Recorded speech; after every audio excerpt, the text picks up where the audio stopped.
Hello everybody, my name is Akimli. Fallout has always been a series that was extremely dark and grotesque in a lot of ways. Slavery, murder, genocide, and, just overall horrible stuff are possible and carried out on a pretty regular basis. Sometimes you're a little too busy shooting people to remember that the world you are in is truly terrifying. Including the one we currently live in, but that's a whole different story. But Fallout has always shown a goofy side. Whether finding a ghoul child in a refrigerator, using a laser musket, seriously, what is that weapon? Or hell, dressing up as a pre-war superhero and fighting crime. But what if you wanted to mix horrifying and goofy? Well, strap in, grab your Nuka-Cola, and let us see if the Nuka-World DLC is actually worth our time.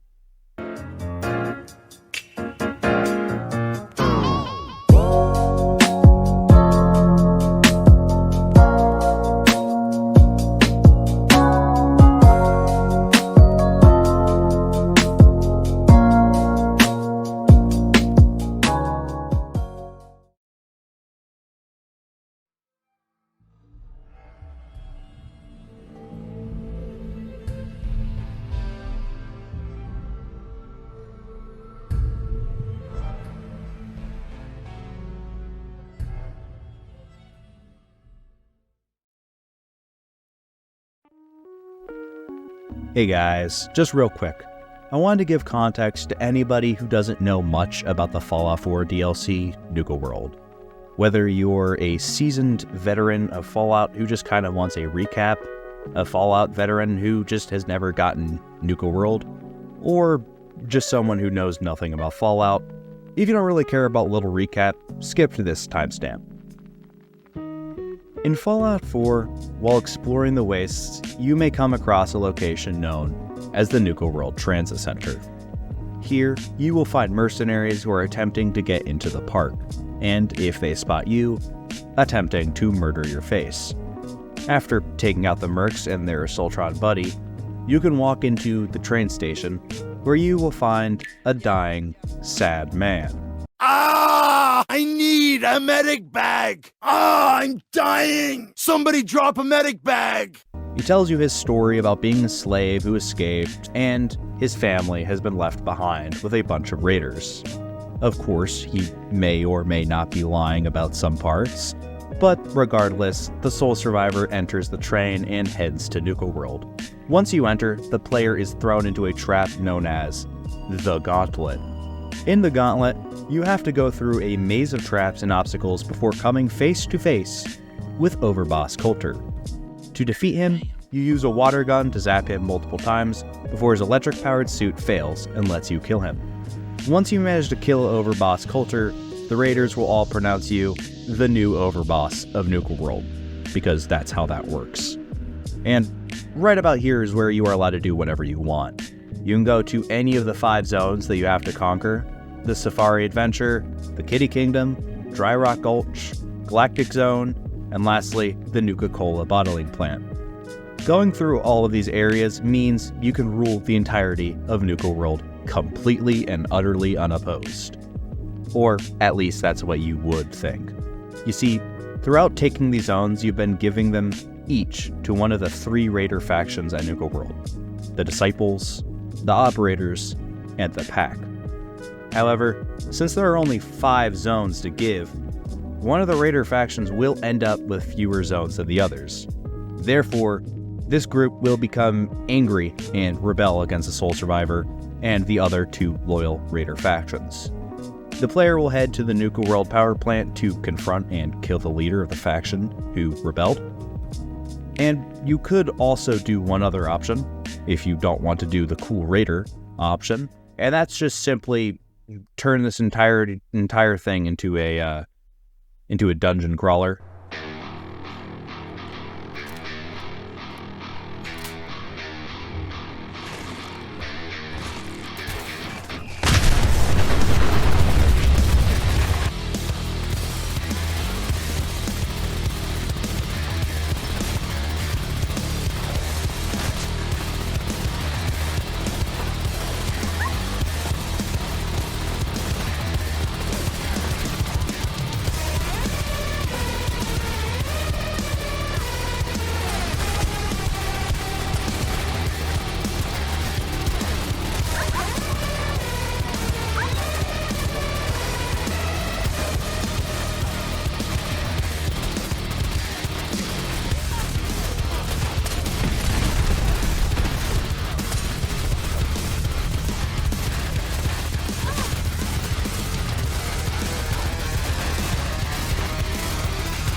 Anyways, that's Nuka-World summarized for the people who don't know much about it, and not really too much to say. That's a very, very small explanation of it. There's definitely more nitty-gritty with all of the different areas. There's so much lore. It would be an hour long of discussing about stuff like that, but that's the basics. Now, let's start talking about the controversial stuff.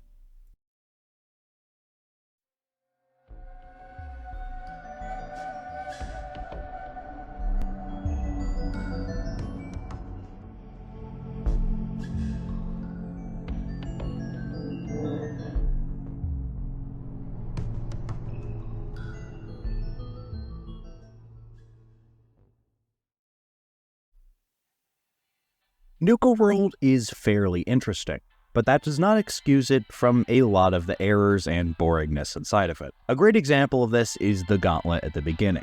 Level design feels like a fan-made project, and I'm not talking about Fallout London. I mean, it's not great.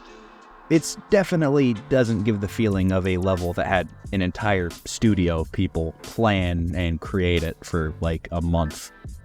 A lot of the locations in Nuka-World feel like they just miss potential and possibly feel empty. Safari Adventure has one creation, and that's the only real threat. Maybe there's like a bear inside of a cave or like a little creature here and there, but really the gator claw is the only focus point of that region. The gator claw is a cool idea, but it feels a bit copy-paste. In Far Harbor, you had enemies that were both dangerous and completely new in ability and look. The mutated hermit crabs, the fog crawlers, although the fog crawlers kind of resemble the Mylar queens, they are still different enough to be an exception. And gulpers. Those are some really good examples. Meanwhile, the gator claw is just a death claw except Florida edition. You might as well put it on like some list somewhere. Like, sure, it's unique to the area of Safari Adventure, but it's not all that memorable. Also, why is it that Safari Adventure was a literal zoo, but there are just empty cages and no animals? I get that the gator claws were made to be especially aggressive, but if they killed all of the animals, how do the gorillas live this long? Not to mention, how is it that literally the pack has more animals than the zoo part of this park? Like, sure, I imagine nuclear bombs and all that probably did a hefty amount of damage against them. But where's all the bird bones and deer bones and, like, where'd they go? Did they just get eaten by the bone snatcher or something?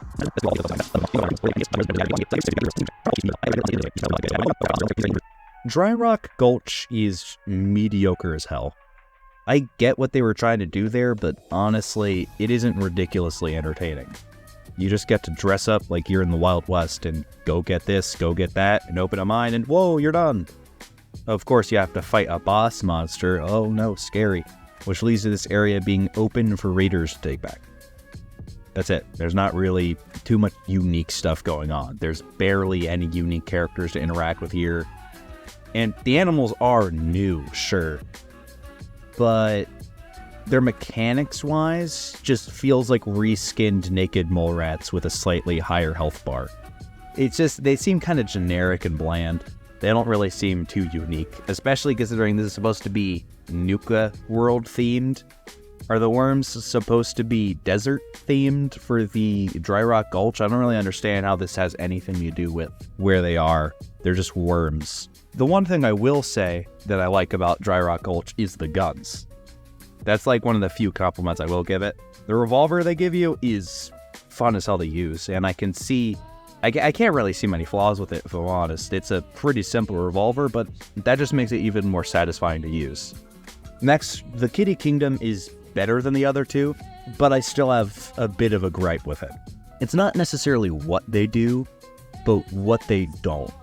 I feel like the story of trying to out feral ghouls should have been something that, continued. Maybe in Nuka-World, or maybe out of it. I can see the reaction from the 4 factions in the Commonwealth. The Brotherhood of Steel would obviously seek to destroy the ghouls and possibly invade Kitty Kingdom. They would not like the ghouls. They would try to destroy them. They'd see them as a threat. Maybe the Minutemen could have a split where some of them think that the ghouls at Nuka-World are a threat and are just an enemy to destroy, while other Minutemen believe that they can bring their humanity back. I feel like that would be a good point to have you as the general of the Minutemen lead your people into either being, kind of racist or, being good. It'd be a good choice to have. I imagine most people wouldn't be evil and just kill the ghouls, but having more options is always better. The Institute could just be evil and want to just kill the ghouls, but I feel like they need more fleshing out. So it would be really cool to see the Institute, because they are scientific geniuses, they would probably want something to do with helping the ghouls. They'd want to see like scientific stuff we got going on with DNA and whatever we got going. Maybe we could help the ghouls. Maybe we could find a cure for feral ghouls, something like that. Because they've always been interested in science and pursuing new ideas. Like, sure, most of the focus point is on the synths, but they also are growing stuff underground. They got all sorts of stuff going on down there. And I can definitely see that being an option for the Institute as like an option choice. If you go back to the Commonwealth, you can ask, hey, do you want to help this guy with the ghouls? And they'd probably do it. Lastly, the railroad might be suspicious of helping ghouls and might want to stay out of it because they're a smaller operation or something like that. And also, of course, there's the more likely option that the railroad maybe is more fleshed out and also wants to help ghouls, but there's like a conflict there where they're like, oh hey, we're mostly focused on saving synths, but all people are people. I wonder what the railroad would actually do. Would they help them? Would they not? But all of that is out of the window, because the only choice you get is to either kill the ghouls or just leave them alone and let the magician, wander away. Hell, an interaction with the raiders at Nuka-World would be more interesting. Like, having them invade, or having like, hey, by the way, Porter Gage, you want to go kill all the guys at Kitty Kingdom? At least have that option, have something. Here it's just kind of sad. You just kind of get to see this guy who tells his whole story, and then you can just convince him to leave, to go search for someone he doesn't even know is alive? And how does that benefit anyone other than letting you skip a fight? It doesn't really feel rewarding at the very end. And now that I look at it, maybe that's the point. Maybe you're not supposed to feel rewarded. Maybe they wanted to go for like a little sadder ending to that guy, because he is a definitely very sad character, but I still would have liked having more options. And now that I ripped on all of the areas that you are able to take, I have a distaste for one last thing. Why are the only two options for this DLC kill all the raiders single-handedly or side with? Where is there any choice here? Why is it that when we go back to the Commonwealth, Preston will be angry at us for joining the raiders, but we have no option to invade them? Where is the option? Like, even for the Brotherhood, Nuka-World has secret military tech, which should theoretically make it a target. Even if they don't really believe in like whatever California Brotherhood of Steel were all about with like technology, and they just care about killing super mutants. Dude, like, that is such good military technology. You probably want that. You probably want to kill the ghouls. You want to do... There's so much stuff that would be good at Nuka-World for them. The Institute as well would probably be interested, again, in scientific stuff. Like, there are so many options for them to want to attack the raiders. So why not? Like, even if you didn't have a full-scale war, like, why not have like a side mission where you like take some people to go scouting? Like, add something, add more quests for these people to get into Nuka-World. I want there to be things between the Commonwealth and Nuka-World. Let there be like a cross, like like have it go in between them, instead of just having Nuka-World be its own thing and then the Commonwealth being its own thing as well. Like, some of my favorite parts of Far Harbor was whenever I got to see Nick Valentine able to interact, like a character from the Commonwealth interacting with a DLC was super cool. But here it just doesn't feel the same. The end of Nuka-World had a lot of potential. They could have gone so many ways, but instead we have a story that has very little replayability. And even though I just screamed at Nuka-World, I'm not a complete hater of Nuka-World. There is still some good stuff. So, let's see what Nuka-World has going for it after I have massacred them.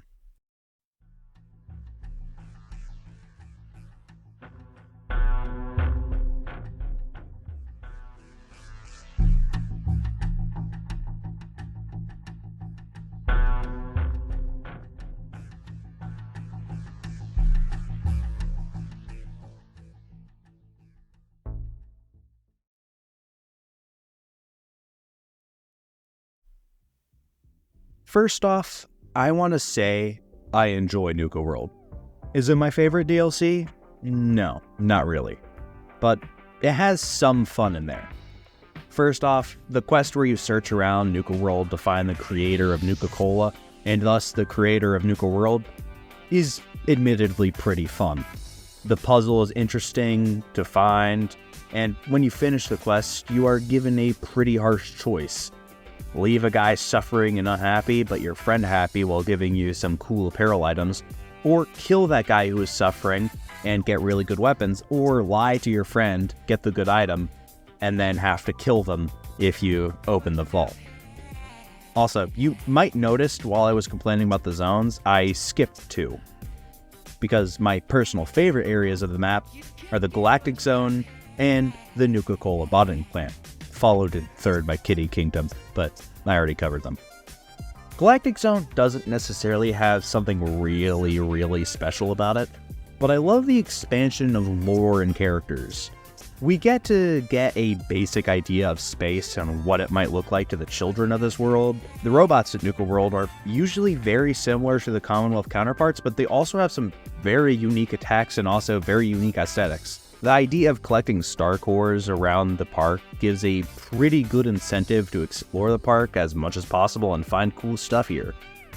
Now, for my favorite area in all of Nuka-World, the Nuka-Cola bottling plant. I like how the gunners tried to take the bottling plant, and you can find them scattered throughout the plant. You can find pre-war holotapes that talk about the corruption of Nuka-World and how the water has waste in it. The automated signs and towns in the ride are very creepy when illuminated with the strange blue glow from the river and the muddy nest of the Nuka-Lurks. Contrary to my beliefs earlier, I do like the Nuka-Lurks, even though I was complaining about the worms and Dry Rock Gulch being very generic and resembling the mole rats from the Commonwealth. Maybe I just like the Nuka-Lurks because they are more Nuka-World themed than the worms, and maybe it's just personal preference if I'm honest. I think another reason why is that I like the different variations of the Nuka-Lurks over the same thing. Also, for Kitty Kingdom, even though I bashed it for missing out on a lot of potential, I did like the idea of a ghoul-infested theme park in the weird funhouse with the ghouls. It was pretty unique for a Fallout game. And, I mean, Fallout has always been unique. It's never been, you have to make a Fallout game like this. You have to do this for a Fallout game. It's always been, oh hey, well, here's the lore, so don't break that, but you can really go any direction with a Fallout game, whether it's really dark or really goofy like this. This was definitely a surprise, and it was pretty fun when I was playing through it. I found myself kind of enjoying it. The Magician was a very good antagonist that, at the very end of the story at Kitty Kingdom, you can feel relatable and maybe even sorry for him. Even though Safari Kingdom has pretty generic creatures inside of it, I still like the pre-war backstory we have going on. This area is probably one of the most lore-heavy out of all of the other zones. Also, I really like seeing how dark Nuka-World goes in this park, and I feel like this place contained one of the most messed up out of all of them, possibly overshadowed by, drugging people at the demonstration vault in Galactic Zone, but yeah, you win some, you lose some. If I had to rank the zones from worst to best, I would have probably picked Dry Rock Gulch in last, and I really like that place. Safari Zone, Kitty Kingdom, they're both tied, and then Galactic Zone, and then first is the Nuka-Cola bottling plant. That's just my ranking of them, but feel free to your own opinion. Even though some of the factions seem pretty generic, they do have some interesting characters in them. Like, even though I don't really like the Disciples, I like some of the characters in them because they kind of are fun. They're kind of fun to interact with. I just don't like the group as a whole. My favorite area in Nuka Town, the area where the Raiders are headquartered, is probably where the pack is.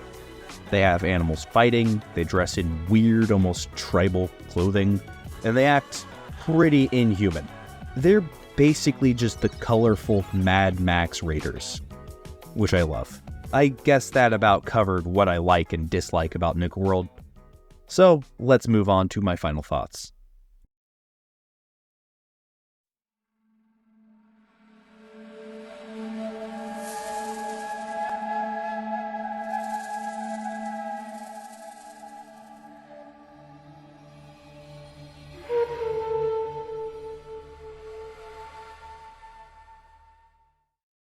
The game Fallout 4 has an okayish story.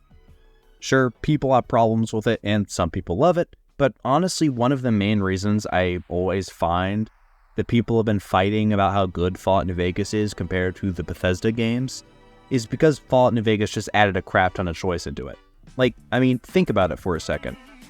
If you really just take Fallout New Vegas' story and then you make it linear, and you don't give us nearly as much choice as we were given, it would be dead in a year. No one would care. It would die very fast. And sure, it has a really good story, but that's only because of how much choice you have. If it was linear, it would be utterly forgettable. And I have to commend Bethesda for being able to, not give us as much choice in some areas, and still keep something that stays active after a very long time. And there are the occasional things that I just envision being sort of like Fallout New Vegas. And one of those is Nuka-World. I feel like Nuka-World could have been just so much better. Most of the DLCs feel afraid to interact with the Commonwealth, except Nuka-World, which does send raiders to make raider camps and harass settlers. No DLC is willing to show just how messed up slavery and raiders are in the Commonwealth, except Nuka-World, which shows just how horrible it can be with the enslavement of former traders and the rise of these twisted raiders who are basically putting bomb collars on people and doing some pretty fucked up shit, if I will say so myself. What I'm trying to say is that Nuka-World does a lot of things right, and it had the potential to be a lot better than it was received. I wish that the DLC was more involved with the rest of the world. Instead of getting the occasional yelling from Presley Garvey for being a raider, maybe you could invade or do something like that. I can't tell if that's just me being hypocritical and thinking with a fan's mindset. Because I know this was a hard thing to make, and I'm sure they had limitations. But I feel like having more choice and more ability should have been here instead of the choice of which faction are you going to betray. That's pretty much the biggest one you have, because whenever you just kill off all the raiders, that's not really that much fun. That's just killing a bunch of raiders. That's just another fetch quest, another slaughtering of everything. It's not really as fun. Well, for most people. There are the occasional freaks who just like killing. Now, for one question I do need to answer. Is Nuka-World worth it? Yeah, I'd say it is. Sure, it isn't everything I personally wanted, but I still have had a lot of fun with it. It was never a complete chore to go through the DLC. It has an easy enough story to follow, and it has a pretty good story to follow on your first playthrough. After you completed the story, and one of the raider factions betrayed you, there isn't a lot to do. You can replay, but it doesn't really feel the same. It's just the same story. It doesn't exactly feel linear per se, but you know what the outcome is going to be, and you know that one of the factions is going to betray themselves. Therefore, the only option you really have is, do I want to kill off the pack this time? Do I want to kill off the disciples this time, or the operators? And honestly, that's not really fun enough to do a replay, for me at least. If you don't know much about Nuka-World, I do think it's worth the playthrough regardless of the problems I've stated in this video. I'd recommend waiting for it to go on sale and just grabbing it at some point. It's definitely a good time, especially for the first time you're playing through it. Don't let me spoil much in this. Hopefully you didn't spoil yourself by watching all of this and going to go watch your own Nuka-World stuff. But it's pretty much worth it. Anyways, I don't have much else to say about Nuka-World. Also, anything I said in this video isn't really a fact. It's mostly just my opinion. And some people tend to think that what I say is entirely fact. Some of what I say is fact, like the very beginning where I'm talking about what Nuka-World is. Most of this is also just my opinion. If you have an opinion, just state it down in the comments. I'll probably react to it. Anyway, that's all from me, everybody. Akimli out.